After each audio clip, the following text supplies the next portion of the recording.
नमस्कार, सुदर्शन न्यूज देख रहे हैं आप। समय है आपके पसंदीदा कार्यक्रम जनमत का। आज जनमत में बात करेंगे उन मुद्दों की जो सीधा आपसे सरोकार रखते हैं। और आज हम सबसे पहले बात करेंगे रक्षा मंत्री के भुज दौरे की।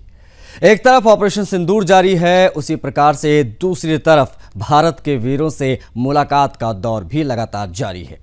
पहले प्रधानमंत्री मोदी आदमपुर एयरबेस पहुंचे, जहां उन्होंने पाकिस्तान के उन झूठे दावों की धज्जियां उड़ाई जिनमें कहा गया था कि भारत का एयरबेस तहस नहस हो गया है। पीएम ने वहां से सीधा संदेश दिया कि झूठ फैलाना, जमीनी सच्चाई में फर्क क्या होता है, पाकिस्तान अब अच्छी तरह समझ ले तो बेहतर होगा। और अब रक्षा मंत्री राजनाथ सिंह ताबड़तोड़ दौरे कर रहे हैं। रक्षा मंत्री राजनाथ सिंह ने भुज एयरबेस जाकर पाकिस्तान की बची कुची गलतफहमियां भी दूर कर दी। 3 तस्वीरें हम आपको दिखा रहे हैं। पहले जब प्रधानमंत्री पहुंचे थे, फिर रक्षा मंत्री कल श्रीनगर में मौजूद रहे तमाम सुरक्षा बलों के साथ में, फिर आज भुज पहुंचे। देखिए, उन्होंने एयरफोर्स के योद्धाओं से भुज में मुलाकात की, ऑपरेशन सिंदूर की सफलता पर बधाई दी और पाकिस्तान को साफ शब्दों में चेतावनी भी दी। अभी पूरी पिक्चर बाकी है। ये कहा किसने? ये कहा केंद्रीय रक्षा मंत्री राजनाथ सिंह ने। राजनाथ सिंह ने यह भी कहा कि भारतीय वायुसेना ने 23 मिनट में वो कर दिखाया जो पाकिस्तान की सोच से बहुत बाहर था। जितनी देर में लोग नाश्ता खत्म करते उतनी देर में हमने दुश्मनों को खत्म कर दिया। ये वही सिंदूर है जो श्रृंगार नहीं, शौर्य का भी प्रतीक है। उनका ये दौरा न केवल सेना के मनोबल को नई ऊंचाइयां देता है, बल्कि पाकिस्तान को यह भी बताता है कि अब भारत की रणनीति सिर्फ जवाब देने की नहीं है, पहले से तैयार रहने की है। सीमा पर बढ़ती हुई ऊर्जा और भीतर से उठता हुआ आत्मविश्वास बता रहा है कि भारत अब सिर्फ शांति का पुजारी नहीं है, सुरक्षा का प्रहरी भी है। और जो इसकी ओर आंख उठाएगा उसे पूरी पिक्चर बहुत जल्द दिखाई देगी। बिना कोई टिकट दिए पूरी पिक्चर हम उनको दिखाएंगे। पाकिस्तान पर किस तरह गरजे रक्षा मंत्री, इस दौरान भुज में दिखा देते हैं आपको। देखिए,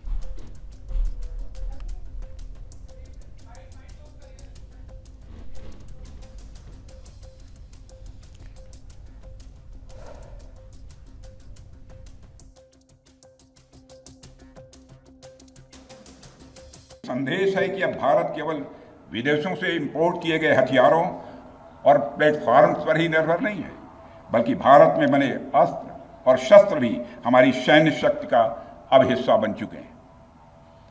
अब भारत में बने और भारतीय हथियारों से बने हथियार भी अचूक और अभेद्य हैं। यह पूरे विश्व ने देख लिया है। ब्रह्मोस मिसाइल की ताकत को तो पाकिस्तान ने खुद स्वीकार कर लिया है। हमारे देश में एक कहावत काफी पुरानी है और वह है दिन में तारे दिखना।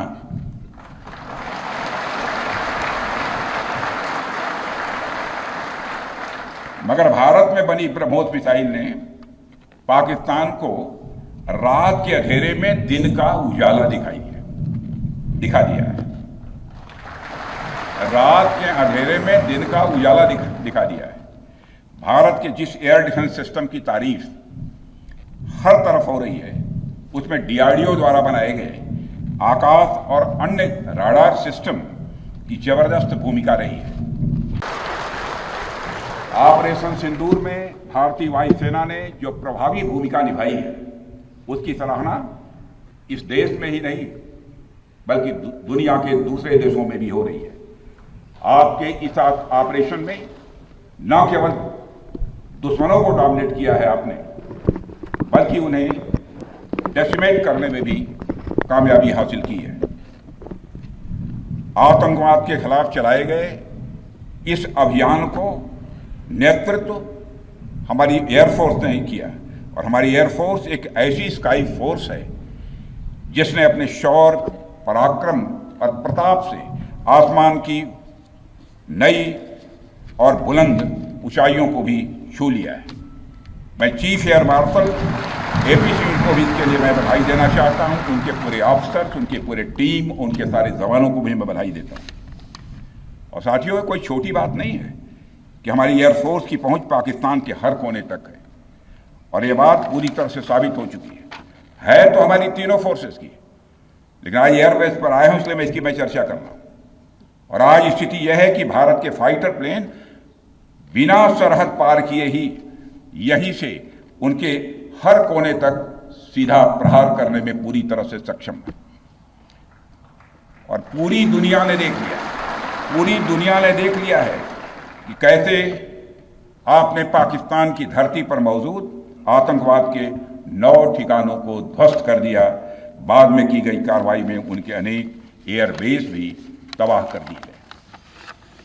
ऑपरेशन सिंदूर के दौरान इंडियन एयरफोर्स ने केवल पराक्रम ही नहीं दिखाया है, बल्कि पूरी दुनिया के सामने प्रमाण भी दिया है। प्रमाण इस बात का कि अब भारत की युद्ध नीति और टेक्नोलॉजी यानी तकनीक भी दोनों बदल चुकी है।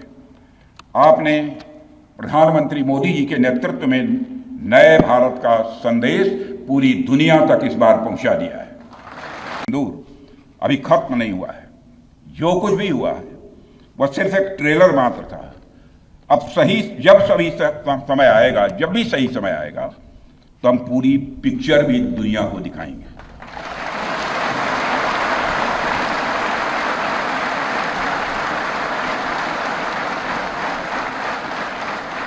साथियों, आप सब तो जानते ही होंगे कि भारत में जब भी कोई उपद्रवी तत्व होता है जिसको लेकर यह आशंका रहती है कि यह भविष्य में कुछ उपद्रव कर सकता है, तो उसको मजिस्ट्रेट एवं पुलिस द्वारा गुड बिहेवियर के प्रोबेशन पर रखा जाता है।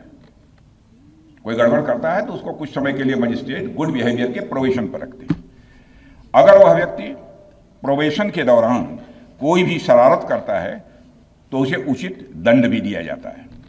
ठीक उसी तरह वर्तमान सीज फायर में हमने पाकिस्तान को बिहेवियर के आधार पर अभी प्रोबेशन पर रखा हुआ है। यदि उसका बिहेवियर सुधरता है तब तो ठीक, और यदि बिहेवियर में फिर से गड़बड़ी आती है तो उसको कड़े से कड़ा दंड दिया जाए। जनमत की केंद्र सरकार ने एक कदम और आगे बढ़ाते हुए पाकिस्तान के खिलाफ ऑपरेशन सिंदूर की सफलता के बाद रक्षा बजट में 50,000 करोड़ रुपए की बढ़ोतरी का प्रस्ताव कर दिया है, जो आने वाले समय में भारतीय सेना की सामरिक ताकत को और मजबूत करेगा। यह बढ़ोतरी न केवल एक सामान्य बजटीय निर्णय है, बल्कि यह भारत की रक्षा नीति में एक ऐतिहासिक परिवर्तन का संकेत है। खास बात यह है कि इस फैसले के तहत सर्दी के शीतकालीन सत्र से पहले ही युद्ध की स्थिति में त्वरित रूप से बजट में इजाफा किया गया, जो अब तक किसी भी सरकार ने कभी नहीं किया। भारत की यह सरकार अब सिर्फ सुरक्षा मामलों में ही संजीदा नहीं है, बल्कि बेहद व्यवस्थित और रणनीतिक सोच वाली दिखाई दे रही है। देखिए, रक्षा मंत्रालय के इस फंड बढ़ाने के प्रस्ताव से स्पष्ट होता है कि सरकार को अपनी सैन्य तैयारियों में कोई भी कोताही नहीं बरतनी है। नए हथियार, गोला बारूद और तकनीक की दक्षता, संसाधनों की खरीदारी के साथ साथ रिसर्च और डेवलपमेंट पर होने वाला खर्च भारत की आत्मनिर्भरता की दिशा में एक मजबूत कदम है। यह बढ़ोतरी किसी सामान्य बजटीय बदलाव से कहीं अधिक है। एक कूटनीतिक, सैन्य और आर्थिक स्तर पर भारत की आत्मनिर्भरता को नए आकार देने की दिशा में एक ऐतिहासिक कदम के तौर पर देखा जा रहा है। प्रधानमंत्री मोदी और रक्षा मंत्री राजनाथ सिंह के नेतृत्व में यह सरकार ने साबित कर दिया है कि अब भारत किसी भी चुनौती से निपटने के लिए पूरी तरीके से तैयार है। एक रिपोर्ट इसी पर आपको दिखाएंगे, देखिए।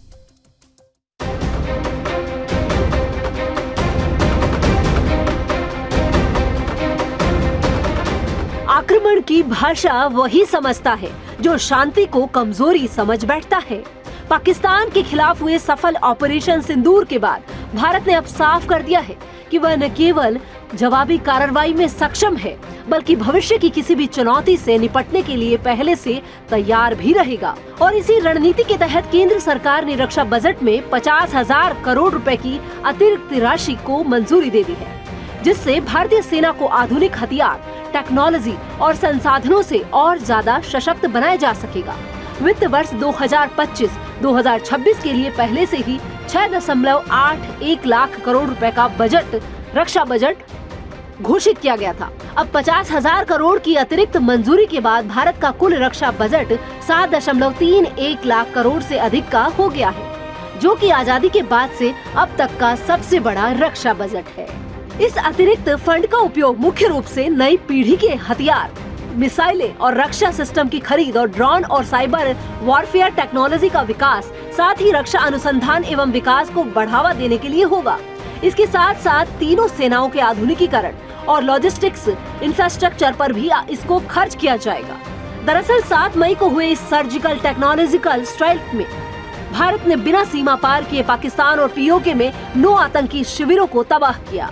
इस ऑपरेशन में भारतीय सेना ने S-400, बराक 8, आकाश तीर, पिकोरा जैसे high and air defence system का इस्तेमाल कर पाकिस्तानी हमलों को नाकाम कर दिया। यह ऑपरेशन भारतीय सेना की no physical border crossing high impact strike नीति का जीवंत उदाहरण बना और इसी नीति को और बेहतर करने के लिए ये रक्षा बजट बढ़ाया गया है। बजट में बढ़ोतरी तो हुई है, लेकिन इसमें से करीब 75% राशि सैनिकों की सैलरी, पेंशन और प्रशासनिक खर्चों पर जाती है, यानी आधुनिकीकरण के लिए केवल 25% ही बचता है। विशेषज्ञों का मानना है कि भारत को चीन और पाकिस्तान दोनों से निपटने के लिए रक्षा बजट को जीडीपी का कम से कम 2.5% तक ले जाना चाहिए और वर्तमान में यह सिर्फ 1.9% है। हम यदि विश्व स्तर पर वैश्विक सैन्य खर्च की बात करें तो इसमें दुनिया भी अपनी ताकत बढ़ा रही है। सिप्री रिपोर्ट 2024 के अनुसार जर्मनी का सैन्य खर्च 28% बढ़ा, जो अब 88.5 बिलियन है। पोलैंड का खर्च 31% बढ़ा, जो कि जीडीपी का 4.2% है। अमेरिका, रूस, चीन जैसे देश भी अपने सैन्य खर्च में तेजी से इजाफा कर रहे हैं और इसी बीच भारत का यह कदम वैश्विक सुरक्षा परिदृश्य के अनुरूप ही है। जब सेना मजबूत होती है तो देश की कूटनीति बोलती है। भारत ने अब केवल अपनी सीमाओं की सुरक्षा ही नहीं, बल्कि वैश्विक स्तर पर अपनी सैन्य प्रतिष्ठा को भी नई ऊंचाइयों पर पहुंचाने की दिशा में कदम बढ़ा दिया है। 50,000 करोड़ रुपए का रक्षा बजट वृद्धि सिर्फ एक आर्थिक फैसला ही नहीं, बल्कि यह भारत की आक्रामक रक्षा नीति और रणनीतिक आत्मनिर्भरता की घोषणा है। ऑपरेशन सिंदूर की सफलता और बजट में यह बढ़ोतरी मिलकर यह संदेश देती है कि भारत अब सिर्फ सहता नहीं, जवाब देना भी जानता है। Bureau report, Sudarshan. देखिए, सच्ची वीरता तब साबित होती है जब कोई राष्ट्र अपने एक एक सिपाही के लिए दुनिया से टकरा जाने का हौसला दिखाता है। भारत के इतिहास में कई ऐसे क्षण आए जब हमारे जवान दुश्मन की गिरफ्त में थे। हमारी माताएं, हमारी बहनें और पत्नियां आसमान की ओर निहारते हुए उनके लौटने की राह देख रही थीं। लेकिन तब के भारत ने अफसोस की हर बार वो मजबूती नहीं दिखाई जो दिखनी चाहिए थी। 1971 यानी 1971 की जंग के बाद जब पाकिस्तान के 95,000 युद्धबंदियों को भारत ने बिना किसी ठोस रणनीतिक शर्तों के छोड़ दिया, तब सवाल यही था, क्या ये वही वक्त नहीं था जब भारत अपने उन 54 जवानों की रिहाई सुनिश्चित कर सकता था जो आज भी पाकिस्तान के जेलों में गुमनामी और अमानवीयता के अंधेरे में कहीं भटक रहे होंगे? क्या ये वो पल नहीं था जब सरबजीत सिंह जैसे निर्दोष भारतीयों के जीवन को बचाया जा सकता था, जिन्हें पाकिस्तानी जेलों में अमानवीयता की सीमा पार करते हुए मौत के घाट उतार दिया गया? लेकिन आज का भारत वो पुराना भारत नहीं है, ये न्यू इंडिया है, नया भारत, जो बात भी करता है और जवाब भी देता है, जो अपने नागरिकों और जवानों के लिए किसी भी हद तक जाने को तैयार रहता है, चाहे वो कूटनीतिक दबाव हो या अंतर्राष्ट्रीय मंचों पर कानूनी लड़ाई की बात क्यों ना हो, या फिर राजनीतिक इच्छा शक्ति से जब प्रदर्शन की बात आती है तो वहां भी ये नया भारत पीछे नहीं रहता। बीएसएफ जवान पूनम कुमार शॉ की सुरक्षित वापसी हो या विंग कमांडर अभिनंदन वर्धमान की गर्वपूर्ण रिहाई, इन घटनाओं ने न सिर्फ पाकिस्तान की चालबाजियां, चालाकियों को बेनकाब किया, बल्कि ये साबित किया कि भारत अब कूटनीति की उस भाषा में बात करता है जिसे दुनिया गंभीरता से सुनती है। और अब जब कुलभूषण जाधव को लेकर अंतर्राष्ट्रीय न्यायालय ने भी भारत के पक्ष में फैसला सुनाया, तब ये उम्मीद और भी मजबूत हो चली कि भारत अपने एक और बेटे को पाकिस्तान के चंगुल से छुड़ा कर वापस लाएगा। ये केवल घटनाएं नहीं है, समझिए, ये उस मानसिकता का प्रतीक है जो कहती है भारत अब हर सैनिक, हर नागरिक, हर बेटे बेटे की रक्षा के लिए संकल्पबद्ध है। नया भारत न तुष्टीकरण में यकीन करता है ना कायरता में। ये भारत है जो अब ना भूलता है ना छोड़ता है। इसी पर एक खास रिपोर्ट देखिए।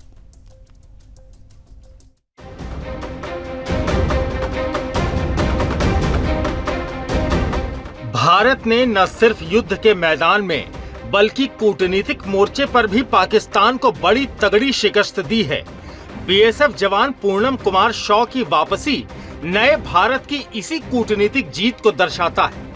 आज भारत जिस प्रकार कूटनीतिक मोर्चे पर मजबूती के साथ खड़ा है, उसे देखते हुए कुलभूषण जाधव की भी वापसी के दरवाजे खुलते हुए नजर आ रहे हैं। जिस मामले में इंटरनेशनल कोर्ट ऑफ जस्टिस ने भारत के पक्ष में फैसला सुनाते हुए पाकिस्तान को वियना कन्वेंशन के उल्लंघन के लिए दोषी माना था, वही विंग कमांडर अभिनंदन के मामले में पाकिस्तान उन्हें जिनेवा कन्वेंशन के कारण भारत भेजने को मजबूर हुआ था, जो ऐसा अंतर्राष्ट्रीय कानून है जो युद्ध के दौरान युद्धबंदियों के साथ मानवीय व्यवहार का प्रावधान करता है।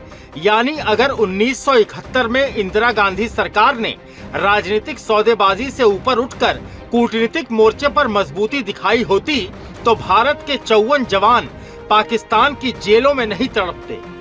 तत्कालीन प्रधानमंत्री इंदिरा गांधी ने तब शिमला समझौते के तहत पूरे 95,000 पाकिस्तानी युद्धबंदियों को तो रिहा कर दिया, लेकिन उस समझौते में भारत के उन 54 जवानों की रिहाई का कोई जिक्र नहीं था।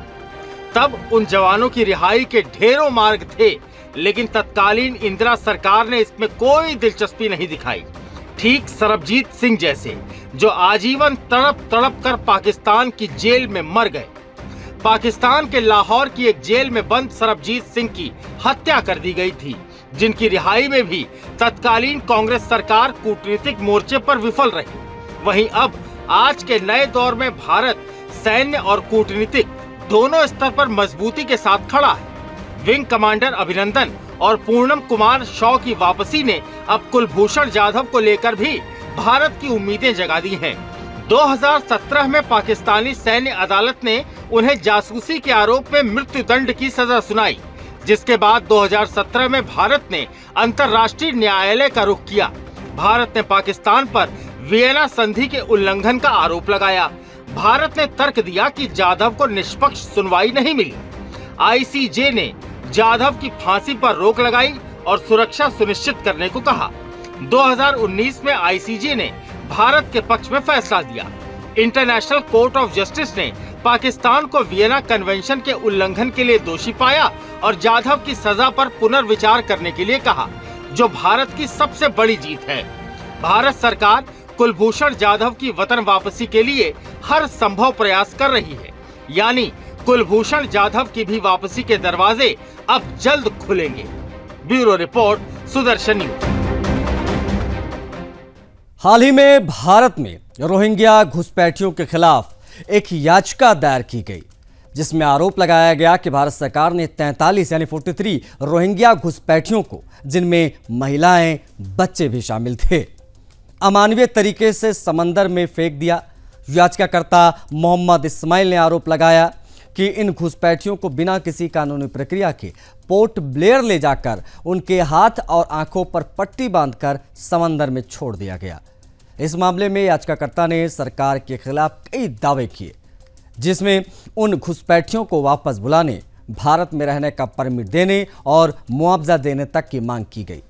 यह याचिका सिर्फ एक बहाना है ताकि हम इन खौफनाक और बर्बर तत्वों को शरण देने के बजाय उन्हें कानूनी प्रक्रिया से बाहर कर दिया जाए। इन घुसपैठियों ने म्यांमार में बौद्धों का सामूहिक नरसंहार, महिलाओं और बच्चों से बलात्कार जैसी जघन्य क्रूरताएं की हैं और अब ये भारत में शरण की मांग कर रहे हैं। क्या भारत के लिए ये जोखिम उठाना समझदारी है? क्या हम अपने नागरिकों की सुरक्षा को खतरे में डालने के लिए इन घुसपैठियों को पनाह देने का जोखिम उठा सकते हैं? इनका इतिहास आतंकी गतिविधियां, जन्म प्रमाण पत्र की धोखाधड़ी और फर्जी कागजात बनाने से भरा पड़ा है। इनकी अराजकता और खतरनाक गतिविधियां भारत की आंतरिक सुरक्षा के लिए एक गहन चिंता का कारण बन चुकी हैं। एक किसी पर रिपोर्ट दिखाएंगे।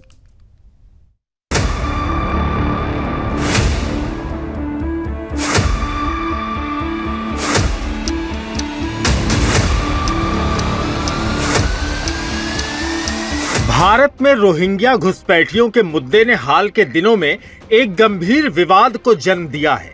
सुप्रीम कोर्ट में दायर एक याचिका में आरोप लगाया गया है कि भारत सरकार ने बौद्धों के हत्यारे और मानव वर्ग में दुनिया की सबसे क्रूर प्रजाति माने जाने वाले 43 रोहिंग्या घुसपैठियों को अमानवीय तरीके से समुद्र में फेंक दिया, जिसमें महिलाएं और बच्चे भी शामिल थे। याचिकाकर्ता मोहम्मद इस्माइल ने सरकार पर यह आरोप लगाया है कि इन घुसपैठियों को बिना उचित प्रक्रिया के पोर्ट ब्लेयर ले जाकर उनके हाथों और आंखों पर पट्टी बांधकर समुद्र में छोड़ दिया गया। दरअसल ये याचिका नाजायज मांगों का पुलिंदा है, क्योंकि मोहम्मद इस्माइल की याचिका में भारी भरकम मांगे उच्चतम न्यायालय के आगे रख दी गई हैं। उन्होंने इन घुसपैठियों को वापस बुलाने, भारत में रहने का परमिट देने और 50 लाख रुपए मुआवजा देने की भी अपील कर डाली है। न्यायालय ने इसे 31 जुलाई को सुनवाई के लिए सूचीबद्ध कर लिया है। याचिकाकर्ता मोहम्मद इस्माइल का आरोप है कि भारत सरकार ने सुप्रीम कोर्ट द्वारा 8 अप्रैल 2021 को दिए गए आदेश का उल्लंघन किया है। इस आदेश में शीर्ष अदालत ने कहा था कि भारत सरकार रोहिंग्याओं को कानूनी तौर पर वापस भेजे। इस्माइल का दावा है कि जिन 43 रोहिंग्याओं को अवैध तौर पर वापस भेज दिया गया, उनके पास संयुक्त राष्ट्र संघ द्वारा जारी शरणार्थी कार्ड भी था। लेकिन अब आपको यहाँ ये भी बताना जरूरी है कि याचिकाकर्ता ने अपनी पूरी अपील में कुछ जरूरी बातों का जिक्र कहीं नहीं किया। उदाहरण के लिए, ये 43 रोहिंग्या कौन है, इनका इनके देश में क्या क्या अपराध रहा है, इन्होंने कितने बौद्धों को मारा है, इन्होंने अपने देश की सीमा लांघकर भारत में घुसते हुए कौन कौन से नियमों का पालन किया था और किस किस का उल्लंघन, इनका इनके देश के विकास में ज्यादा योगदान रहा या विनाश में। घुसपैठी को शरणार्थी कैसे कहा जा सकता है? मोहम्मद इस्माइल ने अपनी याचिका में यह भी नहीं बताया कि इनको भारत में रखने और इनके मेंटेनेंस पर जो खर्च आएगा उसको कौन कौन भारतीय नागरिक भरेगा और क्यों। पिछले कुछ सालों में कई रोहिंग्या कई अपराधों में शामिल पाए गए। इन अपराधों में लूट से लेकर फर्जी कागजात बनवाने तक शामिल है। याचिकाकर्ता ने यह भी गारंटी नहीं ली कि इन घुसपैठियों द्वारा देश के भविष्य में यदि कोई नुकसान हुआ तो जिम्मेदारी उनकी या किसकी होगी। अभी हाल ही में भारत ने ऑपरेशन सिंदूर पूरा करके पाकिस्तान को धूल चटाई। इस अभियान में भारत की थल, जल और वायु तीनों सेनाओं ने हिस्सा लिया। पूरी दुनिया, विशेषकर रूस और अमेरिका जैसे देशों ने भी भारत की सेनाओं का न सिर्फ शौर्य बल्कि अनुशासन भी देखा। ऐसे में नौसेना पर अमानवीय कृत्य का आरोप लगाना किसी बड़ी साजिश की तरफ इशारा करता है। इस बात से इनकार नहीं किया जा सकता कि यह भारत के सैन्य बल को दुनिया भर में बदनाम करने की साजिश हो।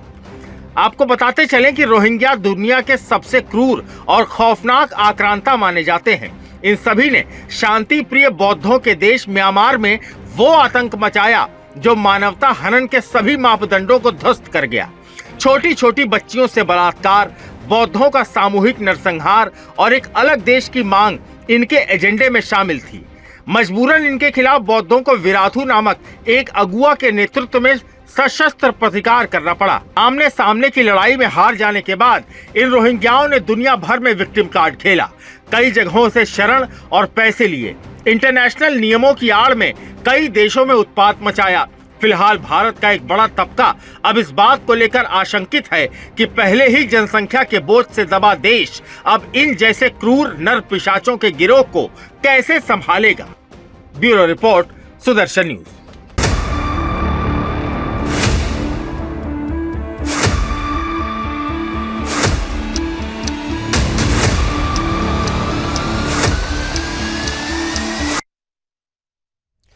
मानवाधिकार या आतंकवाद। देखिए, पश्चिम बंगाल में एक के बाद एक विवादों ने राज्य को झकझोर कर रख दिया, ये आप सभी जानते हैं। ताजा विवाद ममता बनर्जी की सरकार के लिए एक और बड़ा सवाल खड़ा करने लगा है। शिक्षक भर्ती घोटाले से जुड़े हुए हजारों शिक्षक सड़कों पर हैं और सरकार के खिलाफ गुस्सा फूट पड़ा है। जब भी ममता बनर्जी की सरकार के लिए कोई संकट आता है, ये सवाल उठता है कि क्या ये सरकार वास्तव में अपनी जिम्मेदारियों को समझ रही है। ममता बनर्जी के शासन में राज्य में बड़े पैमाने पर रोजगार के मुद्दे उठते रहे हैं और अब यह हंगामा उन समस्याओं की ओर इशारा करता है जिनसे सरकार अब तक निपटने में नाकाम रही है।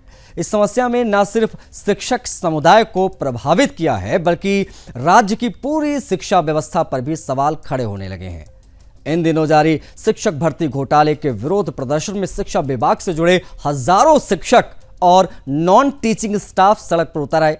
घोटाले के बाद नौकरी गंवा चुके इन शिक्षकों का गुस्सा समझ से बाहर नहीं है।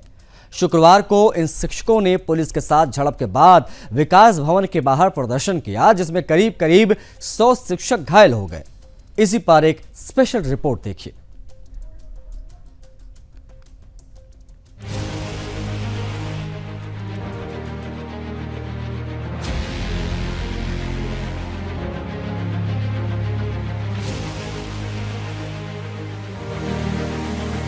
बंगाल में बवाल ही बवाल है।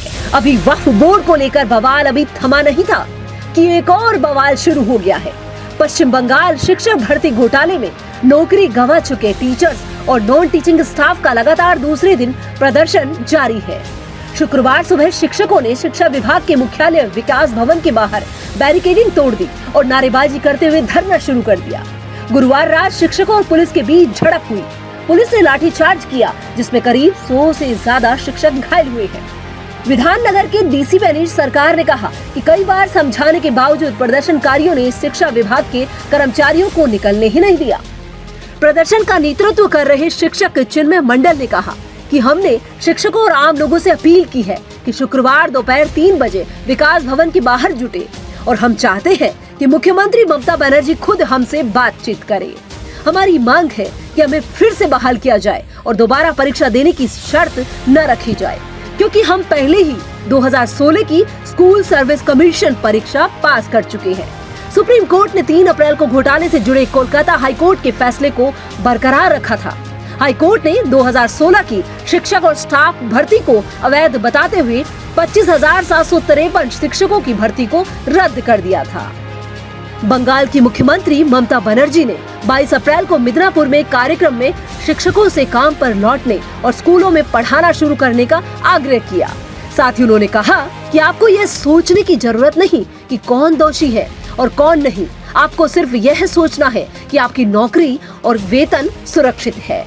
सुप्रीम कोर्ट ने 17 अप्रैल को सीबीआई की जांच के बाद बेदाग पाए गए बर्खास्त शिक्षकों की नौकरी 31 दिसंबर तक बढ़ा दी थी और ममता बनर्जी ने कहा कि राज्य सरकार सुप्रीम कोर्ट में रिव्यू पिटीशन दाखिल करेगी और शिक्षकों से भरोसा बनाए रखने की अपील की। चुनावी मौसम है और शिक्षक रोड पर ममता के विरोध में खड़े हैं। सवाल यही है कि आखिर हटाए गए हजारों शिक्षकों को बीच मझधार में किसने छोड़ा।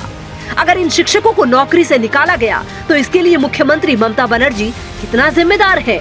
शिक्षकों का ये हंगामा चुनावी मौसम में ममता बनर्जी को महंगा भी पड़ सकता है।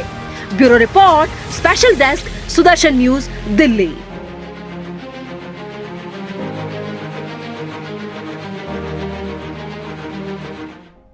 बात करेंगे अब सनातन के एक अद्भुत महोत्सव की। गोवा के फोंडा शहर में आयोजित सनातन राष्ट्र शंखनाद महोत्सव की पूर्व संध्या पर भव्य वाहन रैली ने इलाके को भगवामय बना दिया। इस रैली का आयोजन फोंडा से फरमागुड़ी मार्ग तक किया गया, जिसमें सैकड़ों दोपहिया, 4 पहिया वाहन बसों पर लहराते भगवा ध्वज और गूंजती घोषणाओं से पूरा शहर गुंजायमान उठा। हर हर महादेव, जैतु हिंदू राष्ट्रम के उद्घोषों के साथ इस रैली ने न केवल स्थानीय नागरिकों को बल्कि विभिन्न राज्यों से आए साधकों और युवाओं को भी एकजुट किया। इसमें शामिल होने के लिए गोवा के सीमावर्ती इलाकों से भी वाहन पहुंचे। रैली के आयोजकों का कहना था कि इसका उद्देश्य देश में सनातन धर्म की एकता और राष्ट्रवाद के प्रति जागरूकता को फैलाना है। इस भव्य रैली का दृश्य न केवल आंखों को भाया बल्कि दिलों को भी एकजुटता और राष्ट्रभक्ति की भावना से अभिभूत कर दिया। इस रैली के दौरान गोवा के स्थानीय नागरिकों और साधकों से हमारी बातचीत में पता चला कि इस प्रकार के आयोजन से न केवल सांस्कृतिक धरोहर का संरक्षण होता है बल्कि समाज में एकता और बल भी बढ़ता है। समाज के हर वर्ग से जुड़कर ये रैली एक ऐतिहासिक संदेश देने में सफल रही। आगे भी इस तरह के आयोजना का महत्व बढ़ता जाएगा खासकर ऐसे समय में जब हम सभी को अपने सांस्कृतिक मूल्यों और धरोहरों की ओर लौटाने की आवश्यकता भी है। इस रैली में सहभागी स्थानीय नागरिक और साधकों से हमारे ब्यूरो चीफ दीपक चौहान ने क्या बात की, दिखाएंगे। गोवा की इस पावन भूमि में जो शंकरनाथ महोत्सव संपन्न होने जा रहा है, इसी शंकरनाथ महोत्सव को कल सुबह 9:30 बजे से शुरुआत होगी। इस शंकरनाथ महोत्सव के पूर्व संध्या में जो है आज गोवा के फोंडा शहर में जो है रैली का आयोजन किया गया था। भव्य रैली निकाली गई। ये जो रैली है यहाँ पर संपन्न हुई है।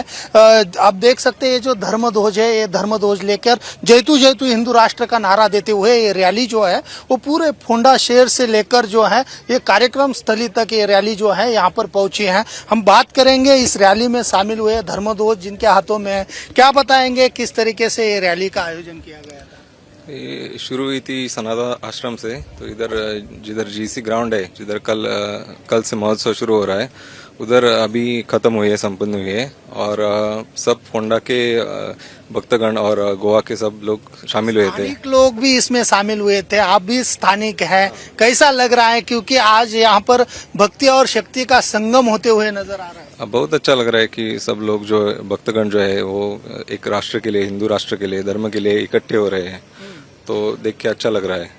बिल्कुल देख के अच्छा लग रहा है। आपको क्या लगता है? क्योंकि ये जो रैली यहाँ पर संपन्न हुई और ये विशाल जो जन समुदाय जो है ये गोवा की पावन भूमि में आ रहा है। ये भगवान परशुराम की भूमि है, ये देवों की भूमि है, ये योग की भूमि है और इस पे इतना बड़ा सनातनियों का प्रोग्राम हो रहा है। ये भव्य दिव्य प्रोग्राम हो रहा है। इसमें साधु संत महामंडलेश्वर मंडलेश्वर सब आने वाले हैं। चरण पादुका सारी आने वाली है। 25-30 हजार से लोग ज्यादा आने वाले हैं यहाँ पर। और यह भव्य नगरी देख सकते हो आप, कितनी बड़ी भव्य नगरी बनी हुई है। और यह सब कल से ये प्रोग्राम 17 से 19 मई तक होने वाला है। बिल्कुल प्रोग्राम विशाल होने वाला है। क्या बताएंगे? आप भी तो रैली में शामिल थे। भगवान लोकर जयतु जयतु हिंदू राष्ट्र, ये छात्र तेज और ब्रह्मतेज का जो उत्सव है जो आपने बोला वो सही है। यहाँ पे ऊर्जा और जागरण हो रहा है। इस माध्यम से हम लोग देख रहे हैं कि इस गोवा में जो सभी लोग बोलते हैं जैसे कि ये भोग भूमि है, बिल्कुल नहीं, ये देव भूमि है, ये योग भूमि है और इसका शंकरनाथ इस यहाँ पे हो रहा है। हमारे लिए सभी के लिए परम भाग्य है कि गोवा में ये शंकरनाथ महोत्सव हो रहा है और गोवा के स्थानिक और पूरे भारत से और विदेश से भी लोग आ रहे हैं।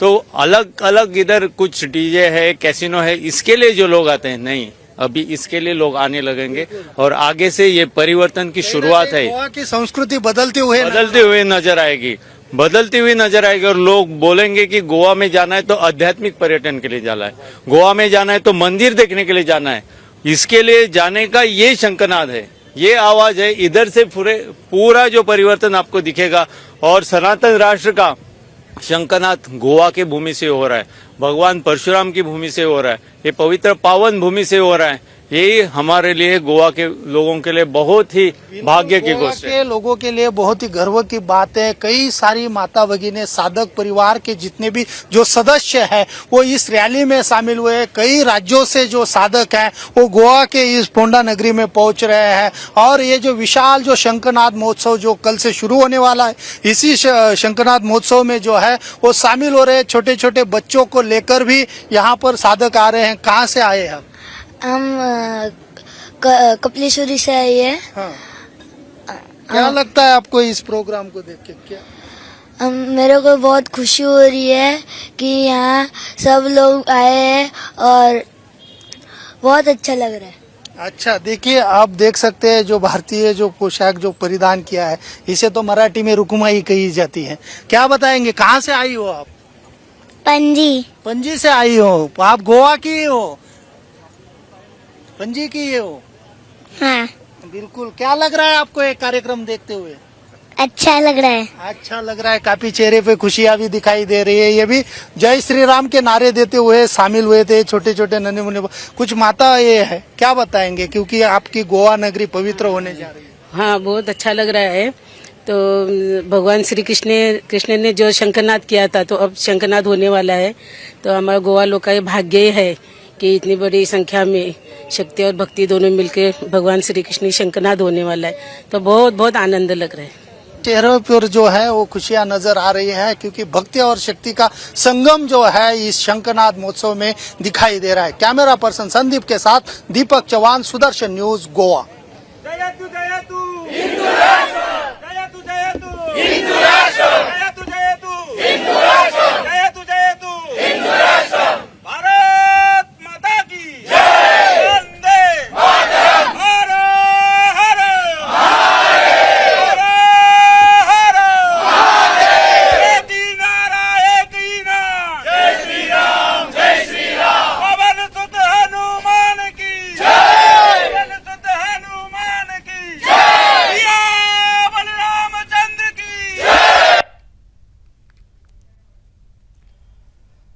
देखिए, ये जो कार्यक्रम वो बेहद महत्वपूर्ण, कई मायनों में सनातन राष्ट्र रैली ने किस प्रकार से जन जागृति की वो आप तस्वीरों में देख सकते हैं। आपको बता दें कि इसमें शामिल होने के लिए गोवा की सीमावर्ती इलाकों से भी वाहन पहुंचे थे। रैली के आयोजकों का कहना था कि इसका उद्देश्य देश में सनातन धर्म की एकता और राष्ट्रवाद के प्रति जागरूकता फैलाना है। आपने देखा जब हमारे सहयोगी ने बातचीत की तो किस प्रकार का उत्साह दिखाई दिया। तो इसी के साथ जनमत में आज के लिए बस इतना ही। मुझे आज्ञा दीजिए। जय हिंद।